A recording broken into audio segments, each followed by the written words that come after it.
ஜெர்மனியில் எதிர்வரும் ஜூலை மாதம் முதல் சமூக நல உதவி திட்டத்தில் பாரிய மாற்றங்களை செய்ய திட்டமிட்டுள்ளது. இதன்படி தற்போதைய குடிமக்கள் உதவித்தொகைக்கு பதிலாக ஒரு புதிய அடிப்படை வருமான ஆதரவு திட்டம் படிப்படியாக அறிமுகப்படுத்தப்படும். இந்த புதிய திட்டத்தில் சேமிப்பு அல்லது சொத்துக்களை கொண்டவர்களுக்கான கடுமையான விதிகள் நடைமுறைப்படுத்தப்படும்.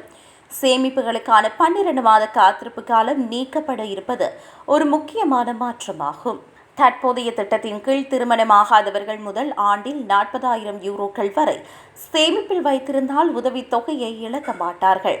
புதிய விதிகளின்படி ஒருவர் உதவிக்கு விண்ணப்பிக்கும் போது அவரது சேமிப்பு மற்றும் முதலீடுகள் குறித்து அதிகாரிகள் சரிபார்ப்பார்கள். இதன் காரணமாக அரசாங்க உதவியை பெற முன்னர் மக்கள் தங்களது சொந்த சேமிப்பை செலவழிக்க வேண்டியிருக்கும். வங்கிக் கணக்குகள், அவசரகால நிதிகள் மற்றும் ETF முதலீடுகள் ஆகியவற்றில் உள்ள பணம் பொதுவாக அணுகக்கூடிய சொத்துக்களாக கருதப்படும். இவை அனுமதிக்கப்பட்ட வரம்பை விட அதிகமாக இருந்தால் உதவிக்கு விண்ணப்பிக்கும் நபர் முதலில் அந்த பணத்தை பயன்படுத்த வேண்டும்.